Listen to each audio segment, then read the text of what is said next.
Hello, everybody, and welcome to the Penalty Loop Podcast, a podcast about biathlon by Jordan Gottschalk from Penalty Loop and a regular guest, RJ Weiss from Biathlon Analytics. Good morning, RJ. Good morning. How are you? That was my best Charlie's Angels voice. It's an unusual time for us to record. It's actually Monday morning. Usually we're on Sunday evenings, but kid got sick, so RJ kindly delayed until this morning. And it just feels a little bit weird. Yeah, and it's kind of early before work to get this done. Yeah. Not to get this done, but no, we're getting it done. We're just checking it off. We're mailing it in. Yeah. But yeah, we got some really good content for you today. Some usual stuff and some different stuff that we alluded to last week. But before we get into it, any things from biathlon races this last weekend, or anything else you wanted to mention? Yeah, did you happen to watch any this weekend? The funny thing is, I just checked in the races twice, and twice I came in exactly when Botn was shooting, and I really don't know why, but yeah, it was just very incidental, I guess. But it was funny because I got a random message from you, I think, when he was going into to shoot. I don't remember which race it was, and I actually was not watching at the moment, so you made me realize, oh my gosh, I need to turn it on. Yeah, I don't know if you saw much of it, but what stood out to me, and I even forgot I didn't write down the name of the German guy that we Kaiser. messaged about. Oh, Kaiser. Yeah, he was so excited when he came across the finish.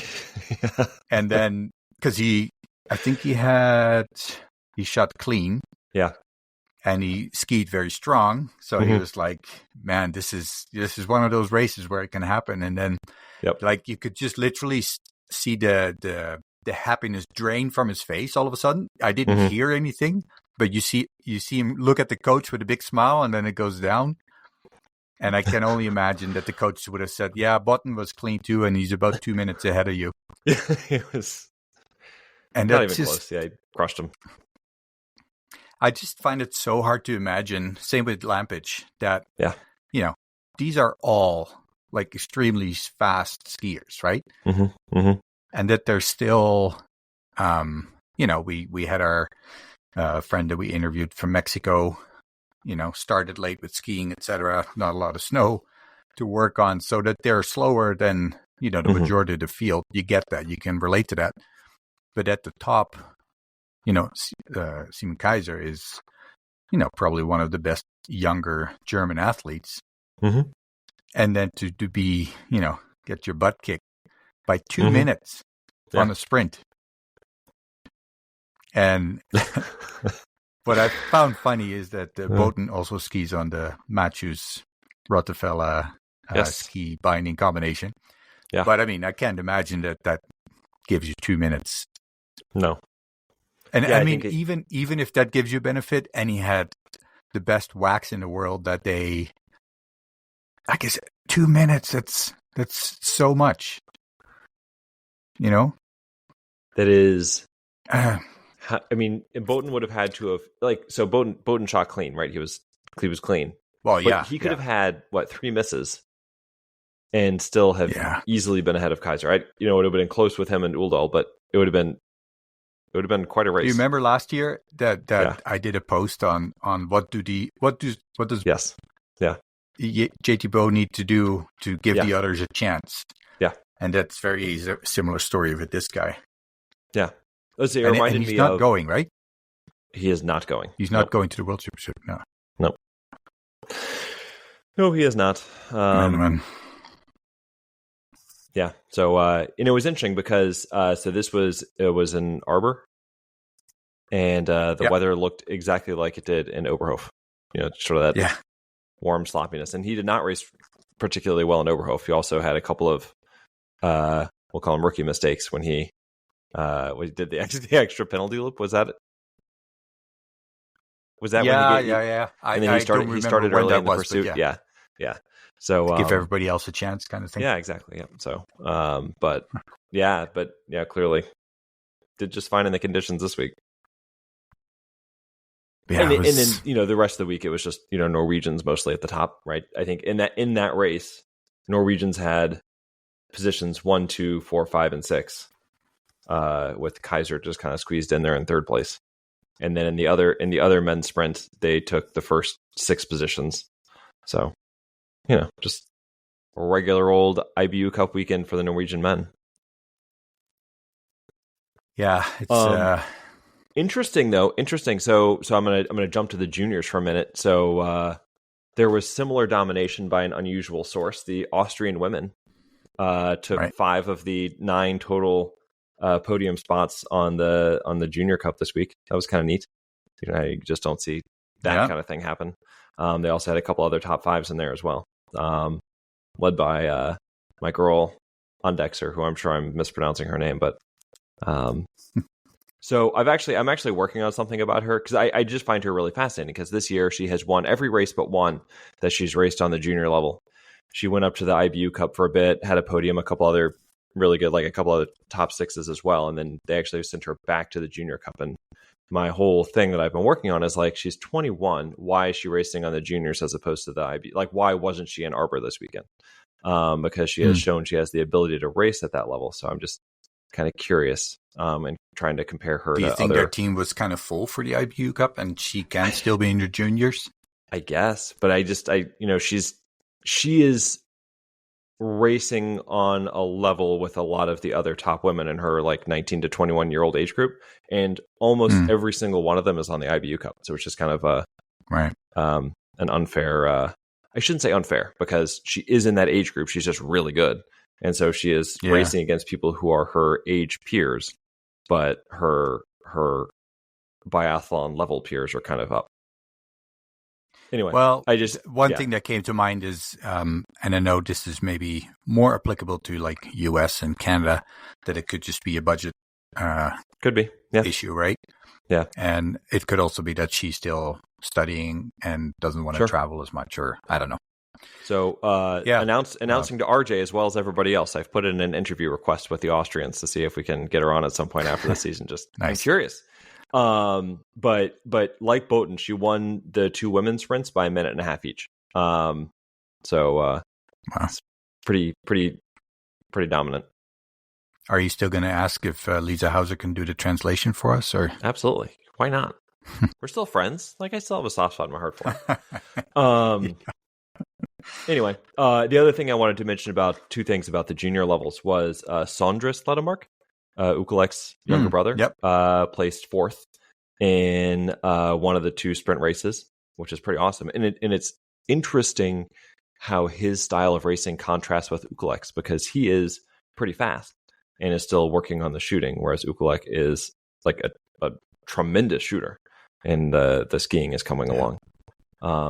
But anyway, it was fun to see him in 4th, and I'm hopeful that a few years down the road, that could be a fun single mixed relay. You know how every now and then you see these single mixed relay teams like the Belgians kind of popping up there, and it'd be fun if in 5 or 6 years you see Greenland every now and then getting into the top 6. Oh, totally, yeah. And then speaking of since they are so at the Olympics, they're participating for Denmark, right? Yeah. So they might, because there was a Danish athlete that I mentioned last week. Yes. So maybe we'll have enough for a mixed relay. Yeah. Yeah. Oh, that'd be fun. And then speaking of underrepresented nations, there was a Mongolian gentleman, Enkhbat. I am bad enough with European pronunciations. Mongolian pronunciations, I'm not even gonna attempt. But as far as I can tell, it's the best ever finish for a Mongolian in any level of biathlon. Nice. Yeah, 6th place. Huh. So cool. Not bad at all. Anybody else? Anything else that caught your attention this weekend in the actual racing? No, I don't. Yeah, don't think so. It was fun. It's kind of nice. I enjoy having a weekend of not World Cup, if only because I actually spend time paying more attention to the IBU Cup and the Junior Cup. But IBU Cup, yeah, I feel that too. I do miss the World Cup, and I'm very happy it's coming back in 2 days. Yeah. And so one thing that was a bit funny is that I was kind of looking for Matthias. Yes. Yeah. On the TV screen, where I was like, he's got to be there somewhere. He was. Did you see it? Did you actually see him on Instagram? I didn't see him on the TV screen, but he was helping out the Canadians with their ski prep. Oh, that's cool. Yeah, so I thought that was neat because even though he's working for the Germans now, he was. Yeah, so he had a bunch of Instagram posts of hanging out with the Canadian group. Talking about the Canadian group, I don't know if you saw on Facebook, I've mentioned Trevor Kiers a couple times. Yeah. He announced, it wasn't clear if he's retiring right away or after the season, but he has decided that, after many races, 33 at the World Cup level, 27 at the youth junior, and 36 on the IBU Cup level, he has decided that he's going to take a different direction as a non-biathlete and move forward. I've only talked to him once or twice, but and I know he's listened at least once. So from here, thank you for your contributions to the Canadian team, and hopefully we'll see you at the range and maybe even on the Monday night practice group. Yeah, might be a little young for your group. Hey, well, isn't the name the Fast and the Fossil? Yeah, but we need to have fast people too.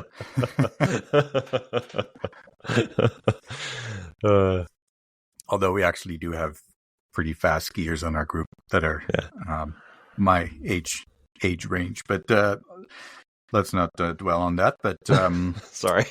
Yeah, I just wanted to mention, he's been with the team for a long time, and wish him well. Yeah, I was genuinely sad when I saw his post because it's this is going to sound bad when I say it because I'm feeling inarticulate at the moment, but I had high hopes for him and he didn't quite reach those hopes. And I don't mean that to sound like, oh, he failed. I just mean it as like sport and biathlon, I think in particular, when you're coming from a nation, a federation that doesn't have just endless resources, it's really hard. Yeah. It's really hard. And it is. Not everybody makes it to the top of the highest mountain. But he still had some pretty awesome experiences. And I just want to echo what you said and that thank you. Thank you for racing. And, it's tough to lose him. The things he did to keep trying and like he trained in Norway for the last 2 years, I think. And he was actually doing, his stats were, it's not like they were declining. If anything, they were getting better. But yeah, it's hard to lose him as well. Back-to-back years. Yeah, no kidding. Wow. I apologize. One other thing. You. Sorry. I just wanted to mention, after our last episode, we got 2 responses on email from David from Seattle and Christopher, I guess, from Denmark. Thank you both for taking the time to respond to us. David had some very kind words and interesting facts about our discussion on Joanne Reed. Yep. Before this episode, I was actually saying to Jordan that I felt like there was more I wanted to say about it, but at the same time, I didn't want to say too much more about it. I couldn't find any news since the last episode. Not that I necessarily expected that, but I haven't heard anything of a change of guard at US Biathlon or anything. There's a couple of things that still kind of bug me about how US Biathlon has dealt with it. I don't really want to get into the details because, we just have a very low number of snippets from an interview with different people So I don't know. That it's hard to know if you don't know the context of their interview. So I don't really want to dwell on it. I just in the end, I hope that she gets the support that she needs. I did find it interesting that the what is it? The centralized disciplinary database on the U.S. Center for Safe Sport basically lists people that have been penalized, but this Garabik is not on there. So I thought it was a bit surprising, but it's as far as I'm concerned, let's leave it at that. I don't know if you had any other comments or thoughts, but thank you, David, for your feedback. I did. I wanted to echo that. Thank you for the feedback, and also, I've actually had some long conversations with my dad about it. Just as a human being who has been a fan of sports for a long time, and it just makes it hard, right? How do you balance your disappointment in an organization while still trying to support them? And it's difficult. Right. So that's something that I personally struggle with.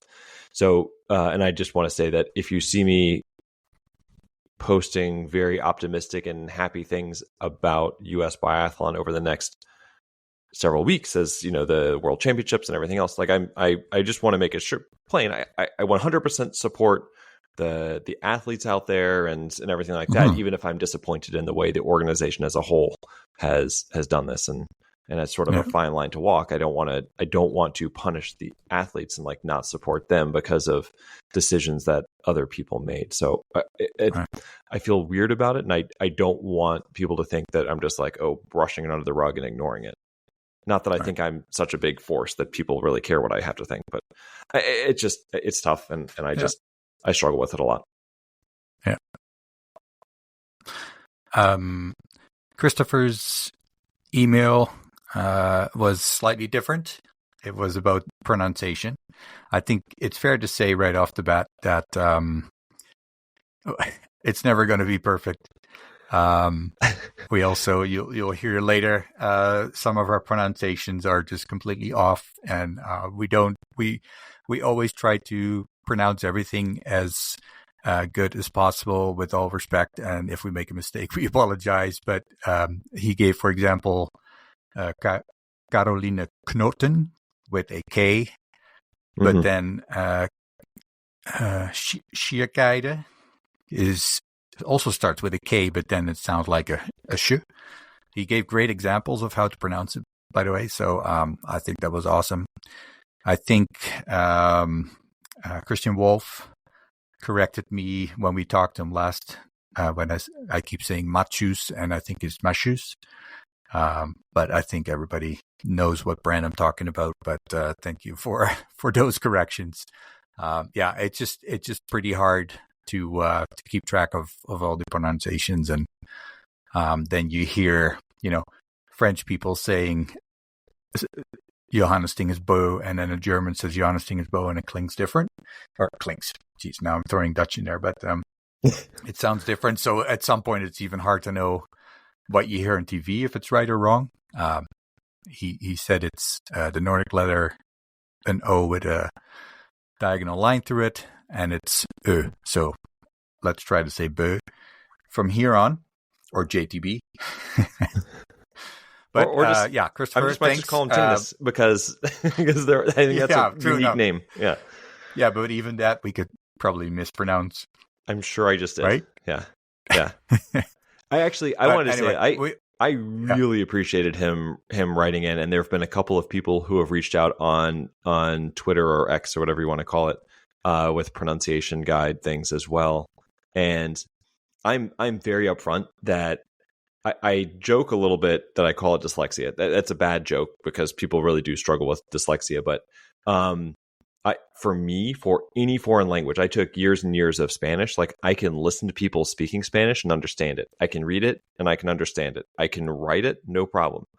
When I try to get my tongue to say it, what I hear my mind saying and what comes out of my mouth are completely different. And Are you sure? Is it not the listening skills of Spanish people in the world that are the issue?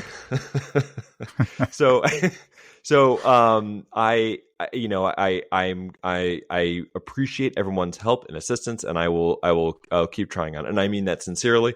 If you hear something that I say in particular, like, shoot me a message. I will do my best to do it better. So Shirkiti, I appreciate the help. I'm going to keep working at it, and same with Knoten. So we'll keep at it. I really do appreciate it, and seriously. This one is feedback, particularly tough for me because in Dutch the K is a hard K, but in English it's not, right? So then it's and I'm sure there's depending on the letter that's coming after the K that determines how you pronounce it, but we'll do our best. Yeah, we will, and thank you again. Yeah. Like I sincerely thank you. I've actually received a couple other messages recently, just people listening. So thank you to that. Also, our listenership was up about like 15 to 20% over the last month. I don't know where everyone came from, how they found us, but thank you. So that's pretty cool. Really appreciate that. Yeah. All right. So do you want to go to our first set of interviews that we did? Yeah, so perhaps short introduction.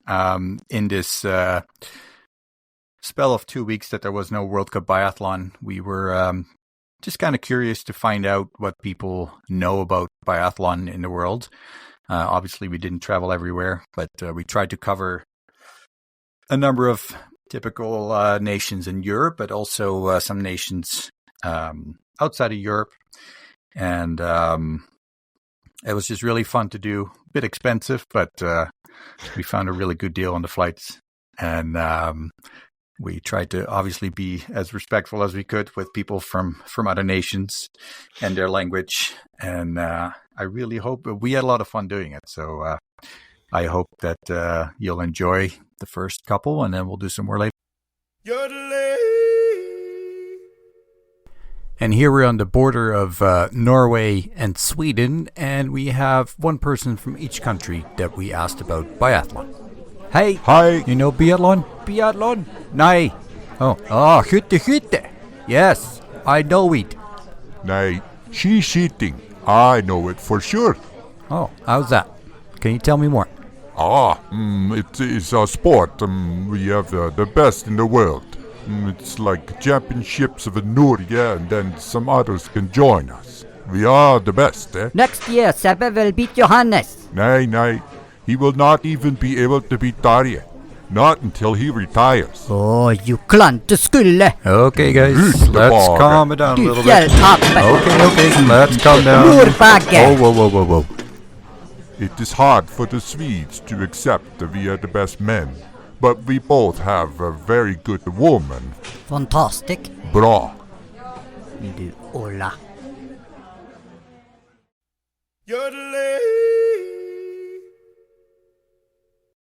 And we got into this little cute Italian little cafe, and we asked a local person if he knew biathlon. Buongiorno. Hey. Biathlon. I know it very well, but are you recording only the music? I mean, the sound? Yes. Well, we here in Italia, we speak with the hand, so if you know see the hand, you know hear Italian. Oh, okay, well, let's try. But the biathlon is beautiful, like the Doro and Lisa and the Lucas and Giacomelli. Now, I have to go to finish my spaghetti. Ciao. Grazie.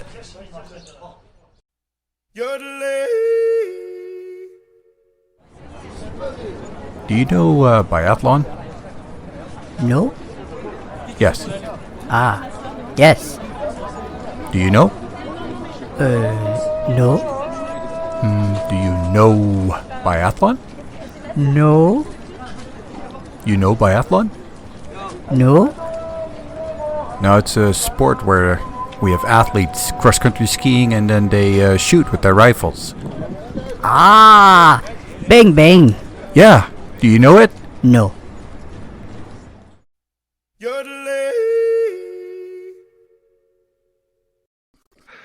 All right, so those were the first three of our interviews, and as you'll hear, RJ conducted the interviews. I was just there as the sound man. I was, with the recording equipment and everything, and yeah. So, what was your takeaway from your interactions? Well, it started off with a bang, I would say. We know that there's a healthy rivalry, of course, between Norway and Sweden. We didn't necessarily expect them to start a fist fight almost. But it was pretty bad. Yeah, I was getting a little nervous there. I thought maybe I was going to have to separate them, but yeah. Yeah. Yeah, it was just fun to do, to just briefly talk to complete strangers. And even in a nation where the sport is big, you never know if the people you talk to are actually familiar with the sport. Unfortunately, with the language barrier, we in Morocco was a bit of a harder discussion to have, but it was still nice to travel there. Yeah, I think downhill skiing is a little bit bigger in Morocco. Sand dune skiing. That's actually a thing. Did you know? Sands. I didn't know that. Next time we go, we'll have to check it out. It was a little difficult in Italy. So he was the gentleman that we interviewed. Talking about speaking with hands, and a couple times he almost knocked into the microphone. So it was close. Came out of there with a couple of bruises, but no, he was very enthusiastic about Doro and Vitozzi and Giacomel and Hofer. So hopefully his team can represent well in the upcoming World Championships. Before we get to a couple more, did you want to quickly go over Nove Mesto, which I'm also mispronouncing, I'm sure, but I'm sure we are. Yeah. So we've made mention a lot of weather this year. I think we did it last year as well. I think it's just sort of part and parlay of biathlon these days, but it has been sort of gross and Nove Mesto this winter. It's been more spring-like conditions, temperatures recently, anywhere like well above freezing. They had a huge storm this weekend that downed some limbs, and they're really working hard to get the course restored. I actually think that it was so windy today that there was no training because it wasn't safe. So did you see any pictures of the area? Like, is it still fairly white or? No, not at all. I mean, there's a white strip for the course, but they're working really hard to maintain it. There's no white anywhere else. It's just brown. Yeah, but they're working really hard. Hopefully, to maintain we'll be filled with a crowd. Yeah, hopefully. Right. Now, there is good news on the horizon. So there's a cold front that's supposed to finally come through on Monday or Tuesday. So all of the races up through the pursuits will still be quite warm and sloppy. Think of how Oberhof was last year or this year. But after that, the temperatures during the day are only supposed to be a little above freezing, like 1 to 2 degrees. There's supposed to be some natural snow that comes down, and then at night getting significantly under or below freezing. So course maintenance should get a lot better for the second half of the races. So if we can just make it through the first half, we'll be in much better shape. Well, and I think the around zero, I mean, I know for classic that's the hardest temperature, but I think for skating it's also because you never really know if you're dealing with frozen stuff or wet stuff, right? Yeah, and if you look at the times of the races, a lot of them are late afternoon into the evening. So those start numbers, especially for the individual, could be really interesting. So, if it's one of those races, if it's one of those days where it's getting down, if the temperatures are going down, you might see some really good results from people who end up in the second half of the field. Yeah, it could be a lot of fun. Although I don't know if you've ever skied on a track that was sloppy during the day and then froze up in the evening. Nope. Because that's not fun. Gross. Yeah, it's just gross. Because all the tracks are frozen up, right? So it can be really disturbing for the balance. But there was pretty similar thing happened in at the European Championships, and the Norwegians stuck all of their athletes in the back half of the field, and it paid off really well. Now, was that just because they're the Norwegians and they're the best, or was it because of the conditions? I don't know. But which discipline? I believe it was the sprint. Yeah. Oh, okay. I thought maybe they did it for the mass start or something to give the rest of the field give everybody an advantage. Yeah, we're gonna hang out in the back for the first 2 laps, and then we'll catch up. Yeah. So that was. I wanted to say something more about that, but I'll wait for later because I we'll combine it with something else. Yeah. Yeah. So there was that, and then I wanted to close a loop. We had discussed the women's relay or the women's team for Norway. They hadn't yet announced it when we recorded our previous episode, and there were the European Championships. It was Idalien and Shirkida. Again, I got the first half of the name. Now it's time to work on the second half. There you go. They ended up going with Leanne for the team, even though she didn't have quite. They were both very good at the European Championships, but she was very good in the relay, and I think she's got the speed that they were looking for, so they went with her for the World Championships. She's got more experience, I guess. Yeah, for sure. Yep. So, because how old is Idalien? She's 26, and Marin is 20. So definitely more experience. Idalien is not old, but she's been there a couple times. It's just funny, right? Because for every other nation, you could be like, Shirkida is only 20. She'll have her chance, but with Norway, you just never know if there's like 6 other 18-year-olds coming up. And sure, yeah. But, well, a year ago, either decision would have been a really tough one, right? Yeah.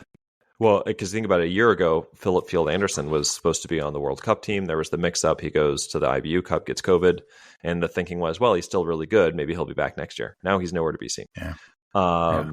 So it's a pretty thin line, pretty fragile. But anyway, so that's the way they went. I'm kind of interested to see if they end up running her in the relay or what happens there. I guess I'm just really curious where they end up starting her. Mm-hmm. Another thing I was reminded of was that you did some research a couple of years ago. You made a big post about it, about course lengths, and I went back and looked at it. I pulled up the old posts, and you worked with Biba. She generously gave you access to some of her GPS data, and I believe Nove Mesto was actually one of the shorter sprint courses. It was like between 1% and 2% shorter than what it was supposed to be. So that's 7.5 kilometers. Very well changed, of course. Yeah, they could have. Yep, but I thought that was interesting. So just keep in mind going forward as well. I'm going to start with a question. Yes.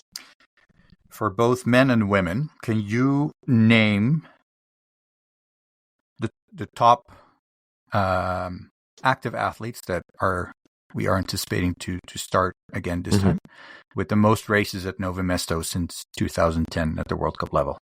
Just individual races. Most races, period? Yeah. I would imagine. So how many times they have participated in a race Tarja Buch in Nove Mesto? I would imagine be one of them. Yeah. Ader. Third. He's been around for ages. He's the most, 23.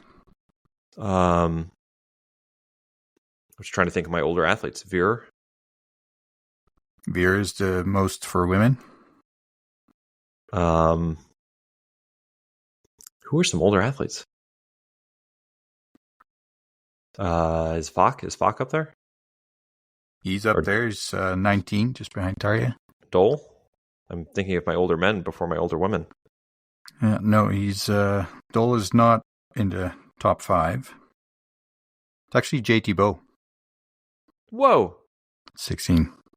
Huh. Interesting. I just thought he's a little women, bit younger. I have he's 30 now, but Hauser. Yeah, I guess that makes sense. 16. Vitozzi, 15. And then Biba Bendica, 14 races. No kidding. Yeah. Biba.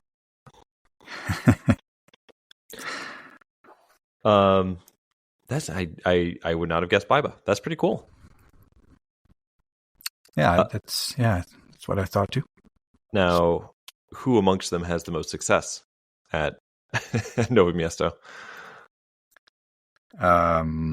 Well, I know. Yeah. Did you look it up or? I mean, I looked it up as well. Yeah. Well, I tried to obviously JT Bow is just just incredible, right? Mm-hmm. It's just I looked at so he has 16 races in that time frame. Obviously his best rank is first. His worst rank is 12th. Yeah. His average rank is 4th. And his average course time rank is also 4th. And of the 16 races, he had 9 podiums. Yeah. But what surprised me a little more is that Franziska Preuss is the woman with the highest average rank of 8th. So she has 12 races, highest rank 3rd, average rank 8th, and then the lowest rank 16. And 2 podiums. I would not have guessed that. So a couple of JT Bow stats for you. In Nove Mesto, he has a podium percentage of 56.3%, which is the 3rd best of any venue for him. He has finished 1st or 2nd in 9 of the last 11 races. So, you know what the worst part is? That I cannot escape this feeling that he's not having a great season so far. There was actually an article about from I don't remember where it was, but there were some commentators in Norway who were saying that they were criticizing his training regimen, and that was the reason why he's not having a great season. And then I was sitting there and I was like, oh yeah, I can see that, and I was like, but wait a minute, he's leading the World Cup by 100 points. And well, I cannot imagine it would be the case, but it's almost like he's just kind of taking it easy to, go full out at the World Championships. It would not surprise me at all if he won the sprint, he won the pursuit, and he won the mass start, and just is incredible. Yeah. He'll generously donate the individual to somebody else this year. I'm not sure who, but I think that might depend a lot on the ski conditions too, right? Yeah. Or shooting conditions perhaps better. Yeah. Do you know where his best 2 venues are in terms of podium percentage?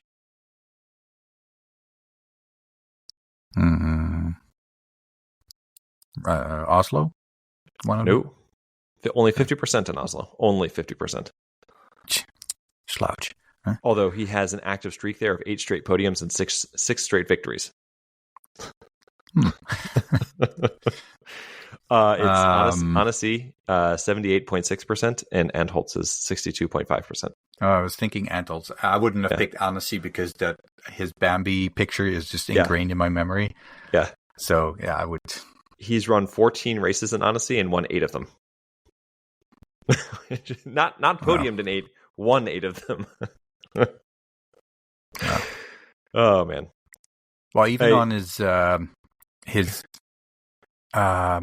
individual races in Nove Mesto, of the 11 individual races, he won 7. Oh man. In the last 10 years, right? Yeah. So speaking of the bows, Tarjei also very, very good in Nove Mesto. No and kidding. As I was looking back, the number of times that they have both been on the podium, I didn't actually do the research, but I would not be surprised if Nove Mesto was where they did it the most frequently. And who else is having a really good season? It's Tarjei, who's 3rd overall right now, so could be in line for a couple of those. By Dale, right? Yeah. Oh, I know. Yeah. He's slumping. Yeah, it's just. But I am happy to see that. Let's see. So, for the athletes with the most flower ceremonies, so we have the Bö brothers, QFM, and then Jakob Fuck. Ooh. He has so since 2010, he has 2 wins, 1 3rd, 1 4th, 1 5th, 1 6th place. Wow, that would be fun. I would be really excited to see that. I mentioned earlier that I wanted to say something about Norway in the context of somebody else. Yeah. I was diving a little deeper into Jakob Fuck, because I think we never really mention him in the sense of, being a very experienced athlete, because, he's still, 5 years younger than Siminator? Yeah, he's a spring chicken. But, he's 376 World Cup races. That is insane. Of which, 299 individual. He has 8 wins, 27 podiums. According to the stats, he started in the 2006-2007 season. And what made me think about him more in particular is there's always athletes that are really, really good, but it feels like they just are racing at the wrong time. Yeah. When you were a great tennis player, a female tennis player at the time of Steffi Graf or Navratilova. Yeah. You could be basically the best of the world if it wasn't for them. Yep. And if you think of Fuck, he's raced against Olainer Bjørndalen, Rafael Poiré, probably some races still against the top Germans in their, glory days. You know what I mean, right? Yeah. Sven Fischer. And he's raced against the Bo brothers. Yeah. Martin Fourcade. Yeah. And it just makes me wonder if those athletes ever have a feeling of, man, if I could just have one season. Yeah. Where there was not somebody who has all the support and all the talent and all the, the super athlete status, or, the one that peaks above everybody else kind of thing. Yeah. But I don't know. I know exactly what you're saying. He has 89 top 10s in his career. The Fock does. Yeah. So he very well might get to triple digits before it depends on how long he hangs around, but I'm just looking on Real Biathlon, his current form, last 5 races. So his ski speed, as you would expect in age, is plus 2.2%, but his prone shooting, 100%. Standing shooting, 92.5. And a shooting time average of 29.8. So if there is a day, like the individual where the conditions are really bad and the good shooters come forward, or the snow is really soft and slow, and could be a good day for him. So I'm really hoping that maybe this is one more world championship where he can get to the podium. Anyway, that's because I was thinking, how many other... I'm sorry? Oh, no, I was just thinking of, tennis. I did the example of tennis is that there's individual players who are just sort of exceptional. But to see something like we see now with Norway, that they have to send down people and they still have 5 in the top 7 at the highest level possible. I can only think of the Dutch speed skaters at some point. Yeah. That had a similar, but I can't really. It's just so many other sports have a different professional setup where you're not capped by nation, right? You would just go to another team. I guess the former East Germany and Russia had similar situations, but I don't necessarily think that it was strictly based on super talent. I think there were some other things involved. Super being the optimum word there. I think they were super athletes. They were souped up a little bit. Yeah, maybe super China in gymnastics. Yeah, I think they had a spell where they won pretty much everything. Yeah, but similar issue right now with American gymnastics, right? I mean, they've won. They've just been dominant in the gymnastics team event for the women, and so there are women who probably could have made the team but didn't. Right. Anyway, that's one sport I have a really hard time watching, and not I have a lot of respect for what they do. It's incredible, but I just don't understand it. Where every 3 seconds I'm cringing because I think somebody's going to break their back, or when they're doing the floor exercises and they do these backward backward somersaults. The number of women who blow out their ACLs when they land is really grotesque. It's really horrible to see. But we've really gone down the rabbit hole now. This is classic Penalty Loop podcast stuff. Why don't we do some more interviews just to mix it up a bit? Let's do it. Before we lose everybody. Okay.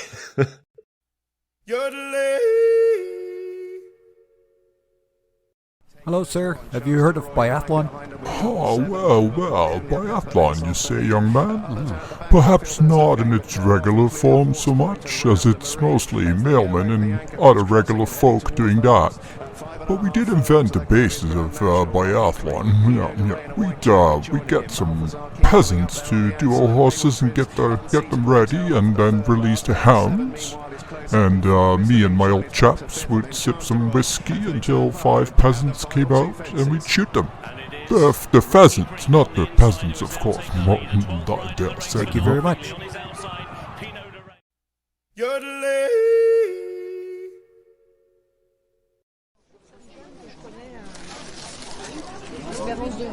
Bonjour, monsieur.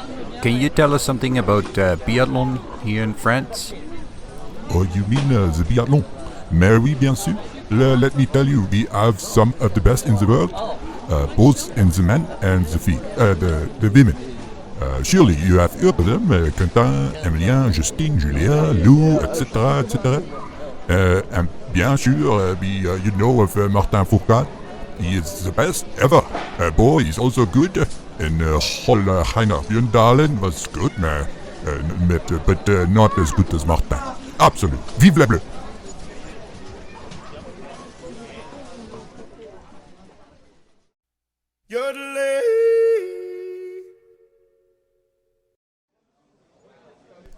Hello, Dixie. Can you please tell us a little bit about biathlon in Germany? Yeah, that's biathlon. That I know that, of course. Yeah, I know it very well. And the Germans are very good at it. Dixie, du bist dran. One moment. Ach, naja, das ist schade. Man muss natürlich ein bisschen Glück haben, um alle Scheiben abzuräumen. Und dann muss man die gute Wachs und die Schieler haben. Naja, und dann geht's los natürlich. Sorry, I'm back. Ach ja, Biathlon. Yeah, the people here in the crowds, they are so many, and they all know biathlon well. And yes, it is always very gemütlich, and like everybody is fun and friendly and cheering for everybody. Yeah, biathlon, the best sport in the whole world.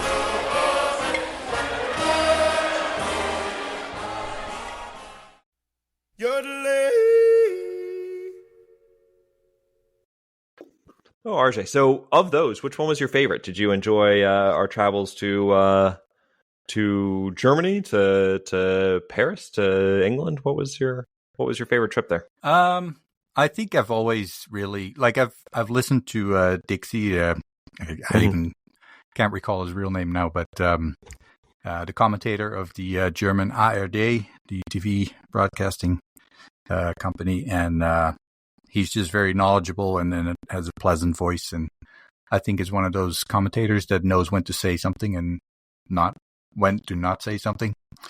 So it was really cool to talk to him. French, I always struggle a bit with how fast they speak, but it was still really nice to talk to them, and their a love for their greatest star. And then England, even though not far from France and Germany, still a very different culture when it comes to shooting and exercising to some degree.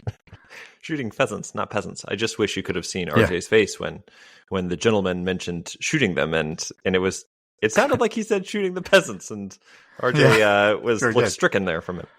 But, I really wish that we could have gotten our French friend together with our Norwegian friend. I think that they would have had a nice little debate there about who was the best. Very interesting, for sure. Just from a personal standpoint, recording in Germany was very difficult because you could hear the band they were playing in the end, and it really messed with the audio. So we really struggled to get that under control. But man, they just those guys good were party going on. It was a hell of a party, and we. Any other takeaways from for those particular interviews? No. I think, that was a fun little jaunt. I thought.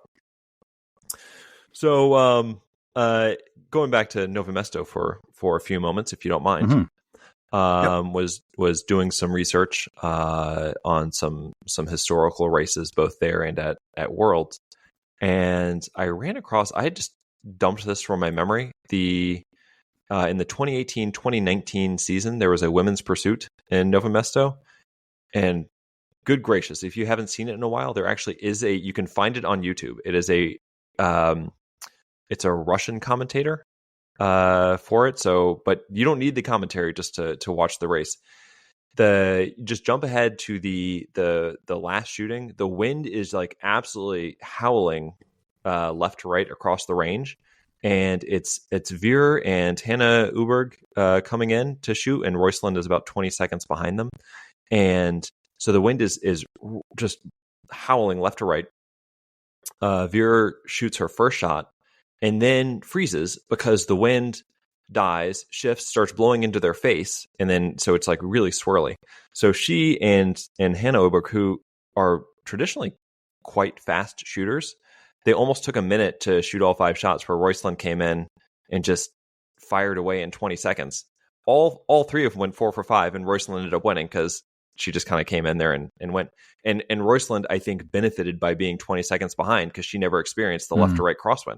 She came in after that had happened, so it never was in her memory. It was really neat to watch. Also, the whole race was at night, which I had no memory of, so it was really neat. But yeah, I'll post a copy of the race on YouTube. But yeah, it was pretty neat to go back and watch it. Also, it was really weird and alarming seeing Italy in green uniforms, because I've only recently they've only been in blue or in their spaghetti sauce uniforms. Yeah. So and was that pretty much solid green? Solid green, yeah. So because I do think they also had a red, white, and green suit at some point, but yeah, I definitely remember the full. Yeah, so that was a fun one to go back and revisit. A lot of the other ones were, not surprisingly, wins for JT Boo, and yeah, but Boo, excuse me. Yeah. So where I was really going to go with this was one of the questions I posed to you last week was about athletes who performed better at championships than at just regular World Cup events. And so I just did the most brief look at numbers on Friday night. So 2 or 3 nights ago.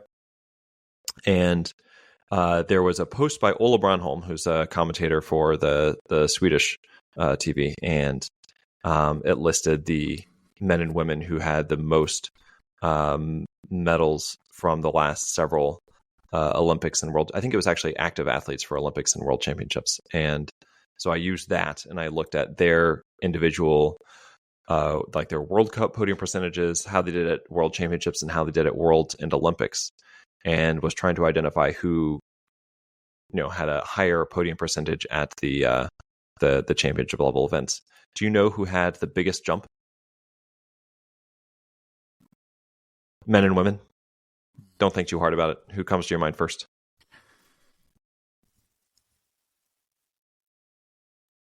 No one, really. Yeah. So it was... No. What were you going to say? Well, no, jump is always hard because... Yeah. Right, because you're trying to think of somebody who much to jump. Exactly. So that was the interesting thing. So he actually does have a jump from World Cup to Worlds. He goes from 49.3% to 53.6%, but when you include Olympics, it goes down a little bit. So biggest jump was Sebastian Samuelsson. Okay. And then followed by Barton Ponsaloma and Hanna Uberg. So just the Swedes really loving their championship level events. Yeah, no, the other thing that came in my mind was the hard thing with comparing that is, and I mean, it's always hard to compare, but that it's so dependent on the location. Because I did some research on people performing well and not so well. And if you look at Samuelsson, he has 13 races, average rank of 17th, and only 1 podium.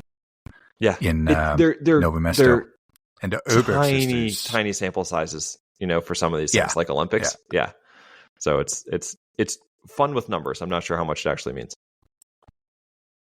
And I was especially shocked with Elvira. So she only had 6 races, but she never got better than 7th. Yes. Yeah. And her average was 37th.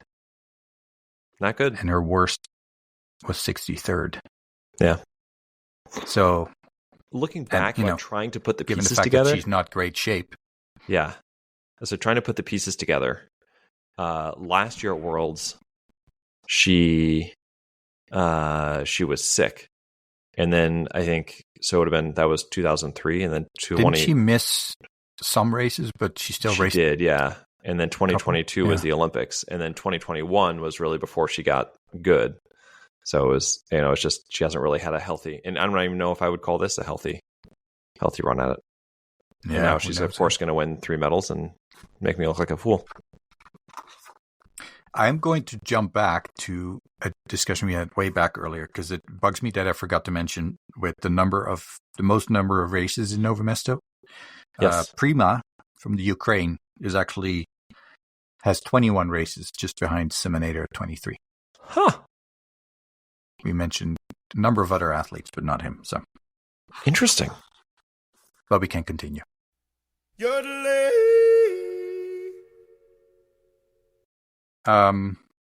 So is there anybody who, on paper should be in the top of the athletes that you think will underperform or just not have a good world championship? Is there somebody you in particular have in mind, or are you just asking in general? Well, I think I just mentioned the Swedes not being particularly good in Nove Mesto. Mm-hmm. It's hard to say because when you look at the time period from 2010, of course, there's some races of people when they were way younger or not as strong as they are now. But I was kind of surprised with Elvira Öberg and also Hannah Öberg with 13 races, average rank 21st, and 2 podiums. You mentioned that last week, but I still find it really shocking that there's currently no active athlete who has won in Nove Mesto on the women's really side. Strange, right? Yeah. It's just so strange. And obviously we don't have that problem on the men's side because Tingnes, this is apparently what I'm calling him now, JT Bo has all the wins in the world. But it's just very strange. It is amazing how with the women who retired recently, how many wins that they took with them. I'm just surprised that at some point Veer never won there, or Vitozzi or something, but I know, or Hannah, but Preutz, Simon, right, just a lot lot who Boucher, there's so many who would have won there. So I think for the women's side, there's just a lack of data, or I shouldn't say a lack of data, just a lack of history of success for so many women. So I have no idea what to expect on that side. On the men's side, I would be pretty stunned if JT Bo didn't come away with at least a couple of gold medals and solo races. Stunned isn't the right word. Yeah, I would say I'm expecting to see that. I think with the quality of the men on especially the Norwegian team, nothing would stun me with someone over there having a great race. But Dole also looking great in sprint races this year. Yeah. Ponsalom and Samuelson haven't looked great recently, but they've each had good races, especially Samuelson at the beginning of the year. We know that they do like peaking for championships, so if they came out on fire, like it wouldn't shock me either. So I think that the competition is going to be I could be wide open, right? I especially on the women's side, I have no idea what to expect. Yeah, it's that's a hard one to predict. Yeah. And I think it is. I think it really is. I will say somebody who we haven't mentioned at all, who I would love to see win a medal this year, is Lena Hockey Gross. Yeah. Just it's been such a great year for her that it would sort of feel like the crowning achievement of a great season. That, and if she could somehow win the individual discipline globe, I think those two things would be pretty awesome. But Yeah, because Kreutz could really have a great championship. Oh yeah, if her health is good. I mean, she's by far the best when it comes to average points per race. Yeah, for that time frame. Well, and also just this season, she has like the best average finish this year. So, it could be I think somebody who has not been paying that close attention might be surprised to see her come away with a couple of medals or some really high finishes, but it wouldn't shock me to see her up there. Yeah, and it's unfortunate that Anna Kebinger is not having a great season. I think she's not even going to the World Championships. Not the World Championships. She's not even racing at all right now. She's at home trying to get healthy, and I was really hoping that we were going to see her in Canmore, but I'm not sure that that's even going to happen at this point. Yeah, it's talking about that. I had one of my team members ask me if we have a chance, if we can set up an interview with Dorothy Weir to get his rifle stock signed. But I'm like, well, I'm not sure if she's going to come because it's a lot of traveling and. Yeah, right. I think by that time, I'm guessing she's not really going for any globe. If she finished the season after Oslo, it would not shock me. No. The only reason I could see her coming is if she had decided this is my last season and I'm just going to erase the rest of the races. And right. I don't know. Yeah. Other than we have Kreutz at almost 40 points per race average. Yeah. Beer with 33, then Kebinger with only 2 races at 32.5, and then fourth is your friend Tanvervold with almost 32 per race. Yes, Tanvervold also has a pretty good history in World Championships, actually, in terms of success rate of winning medals. Mm-hmm. But it's funny, you don't see the chart that I have in front of me, but so we're running average ranking. And so Kreutz is kind of ahead with, say, 40, and then the next one is 33. But then they're all pretty close, right? And then you look at the men. So we have Johannes Tingesbo with 64.3 points per race. And I calculated the new scoring system for all races. That's what I was going to ask, yeah. And then second place is QFM with 43.3. So 21 points less. Then we have Tarrier at 42.3. Emilien Jacquelin with almost 36.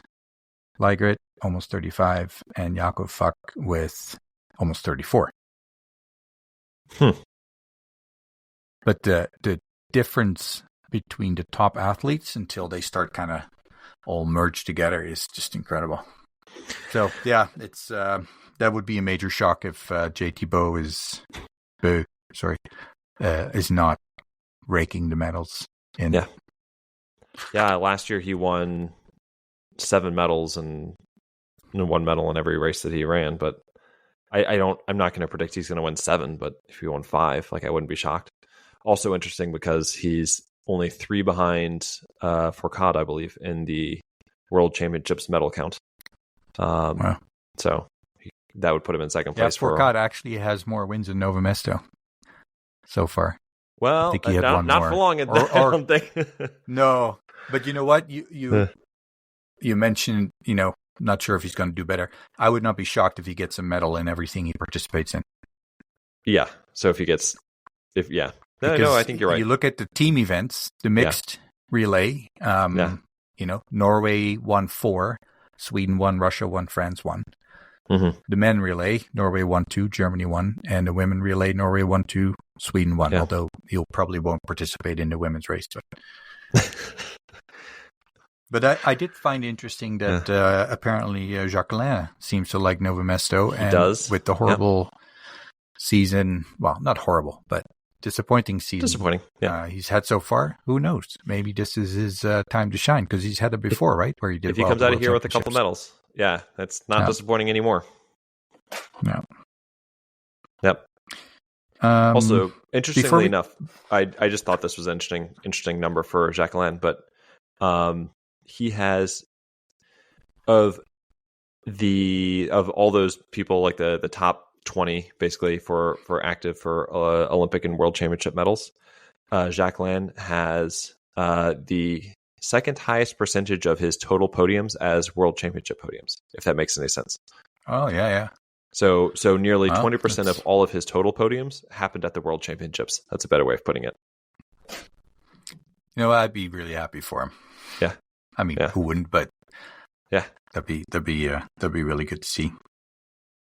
Talking about Frenchmen, I am really sorry for Antonin Guigonnat. Not being on the team, even though I think he did really well in his last races on the IBU Cup. I think he won one and had some really good scores. But, a bit of a similar problem to Norway, although not to the same extent. But, you got to move the young ones up, I guess, at some point. Other athlete...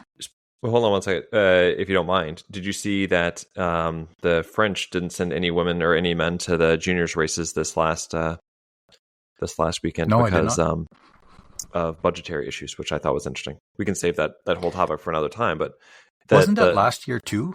Yeah, that the French would be having budgetary issues is a little bit worrisome, I think. But yeah.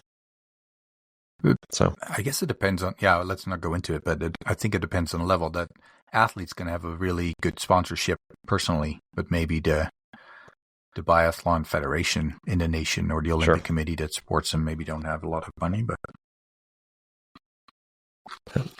no, we were talking about IBU athletes. I'm a little shocked with Stina Nilsson. I think her last race that she raced, she was like 76th. She had one podium, right? And then, we've already wondered a bit about her decline in speed compared to her cross-country skiing and then struggling with the shooting. So it's tough to see that somebody's trying to make the jump and not succeeding in the first couple of years. But it's interesting to watch with her and Lampic coming across at about the same time, just the different way, because Nielsen just hasn't maintained the speed in the same way that Lampic has. And it's just not that Lampic is having like overwhelming success, but like she's able to be competitive in spite of poor shooting because of just maintaining that just ridiculous speed. But quick guess, average course rank time for Lampic in Nove Mesto? 0. Has she ever won there? Did she race there last year? She's done 2 races, and she was the fastest in both. Was she first both time? Yeah. Shocking, yeah. Oh, man. Shall we go to the last series quick, of interviews? You reminded me. Real quick. So this goes all the way back to our discussion at the very beginning. Anna Andexer, who I was talking about, she is right now something like 14.2% better than the median Junior Cup woman, which would be a record. Not that Junior Cup's been around for that long, but that number will certainly go down. Yeah, ski speed. Yeah, that number will certainly go down. But as the competition goes up with the Junior European Championships and Junior Worlds, but it's just sort of an outrageous number right now. Wow. Yeah. Normally the fastest woman is about 8 to 10% faster than median, and she's at, like I said, 14.2%. Do you think they're going to have to come up with a rule that even in the sprint, people can be lapped? Like, it's ridiculous, right? You get passed by one athlete, and then she passes you again in the same race. It's just hard, right? Like if you're 7 minutes back when you leave the range for the second shooting, I don't know, but. All right, so we've got a few more interviews we want to touch on, and then we'll close it out. Yep. Let's do that.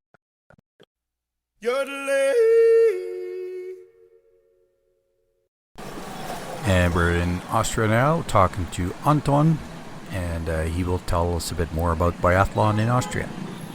Grüß dir, ich bin der Anton aus Tirol. Und natürlich kennen wir Biathlon in unserem Tiroler Wald. Anton, can you speak English, please? Was? English. English? Ah, natürlich. Yeah, I'm sorry. Yeah, we know the biathlon here. Every year we fahren nach Hochfilzen and then we drink ein bisschen Schnaps and watch the biathlon. And then you watch the Austrians. Ja, we watch die Lisa und der Simon und alle other Österreicher. And then Simonator is still a pretty big hero here in Austria. Der Simon, ja natürlich. We went to Schule together in Zell am See. Okay, so you know him quite well. Do you think he's gonna keep racing next season? Yeah, why not? He's still young, and if he retires, you have to start looking for a real job. Okay, thank you very much for your time talking to us. Have a good one. Grüß Gott. Oh, und danke für den Jodel at the podcast. Das ist ja super gemacht.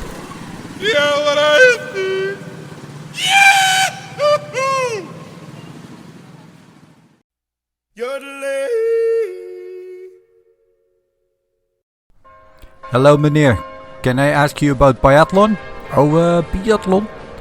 Athlon, is that long distance running with bisexual people? No, we're looking at skiing and shots. Ah, yeah. Yeah, we know that. We call that après-skiën. First we go skiing down the mountain and then we have lots of shots in the pub. Ja, dat is gezellig, man. I love it. Yeah, okay. Yeah. But thank you very much.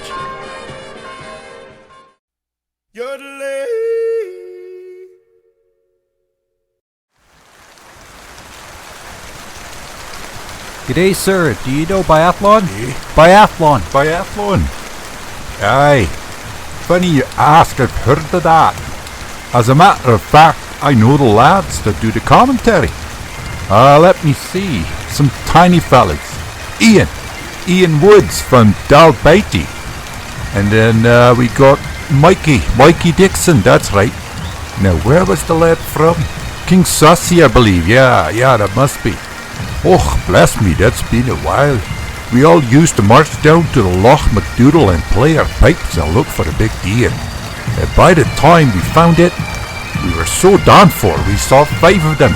Perfect for biathlon practice. Aye, biathlon. That was great. Thank you very much.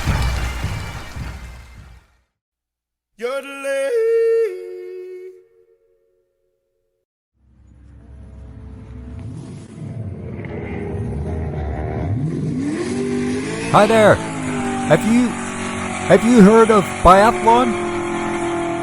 Hey there, fellas. Biathlon? With them little 22's toy guns? Oh yeah, I've heard of it. Very popular in Florida here, especially around Orlando. But you know, here in God's country, we don't just sit there and limit ourselves to 5 targets only. And then, with them tiny little bullets, they ain't gonna hurt no fly. Sounds like a little dumb to me, if you know what I'm saying. Better to just wipe out the whole damn target range out with the real guns. And you avoid the skiing too, you know. Yeah, that'd be something. And now in lane 1. Boom! Good luck, son, and all the best to ya.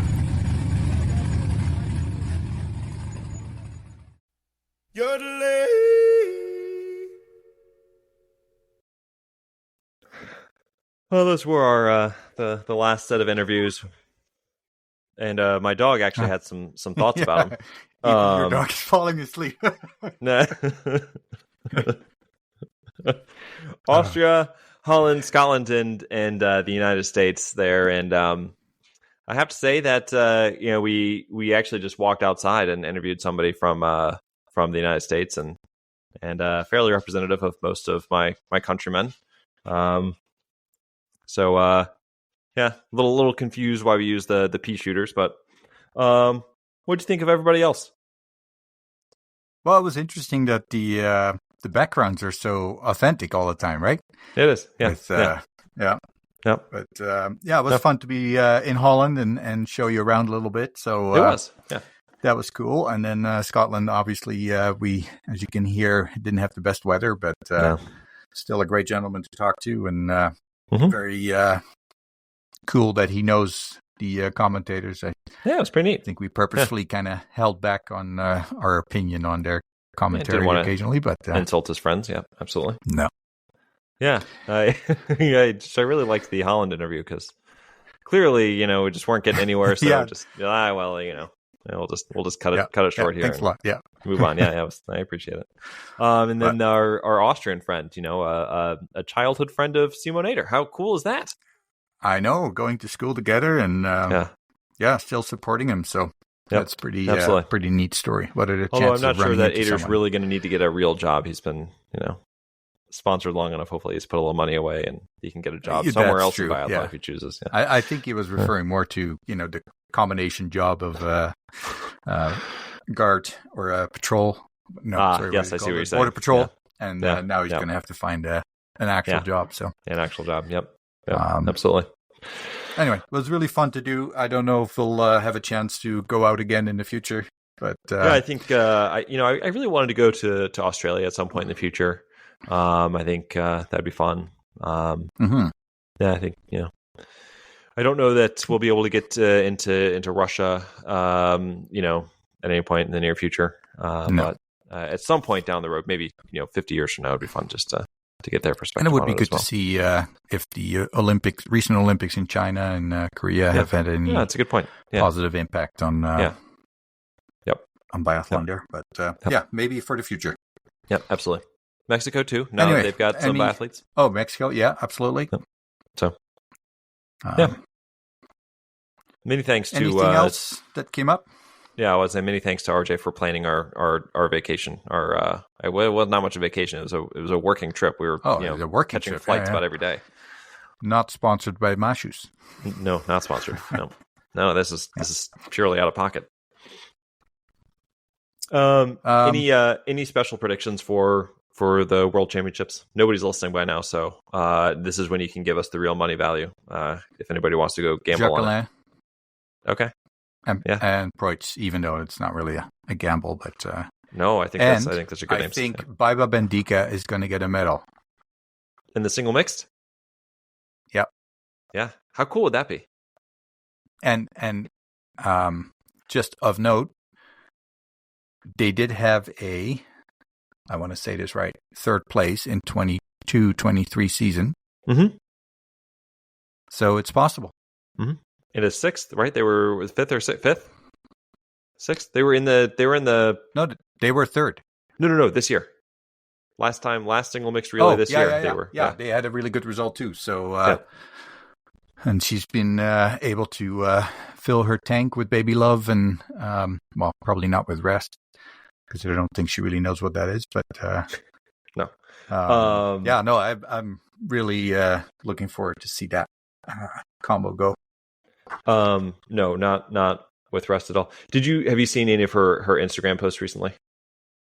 No. Well, yeah, 2 or 3, but she just looks like she's having good cuddle time with her little boy and looked like she was really enjoying being a mom. So it was kind of cool. Yeah. So hopefully, hopefully that there is something to be said for having that emotional energy at its highest. So absolutely, hopefully she can come out and just kick ass for a little while. That would be pretty amazing. All right, so thank you for listening to our 7-hour podcast, and we might have to cut some of it. Just kidding. But seriously, we had fun with this, and I'm really looking forward to the action getting going in a couple of days. Please let us know if you would like us to do some more interviews in the future. Absolutely. 100%. If it's something you like. So thanks again everyone for listening, and hopefully we'll let you listen in a week with some World Cup news or World Championship news, I should say. Yeah, absolutely. All right. So if you're still paying attention, we should have a podcast out after the pursuits. It'll come out on Monday morning, so a week from now. Yep. And so we'll cover the first half of the World Championships, and then we'll do it again after the final mass start. Absolutely. All right. Sounds good. Have a good one. Take care, everybody. Enjoy the World Championships, and we'll talk soon.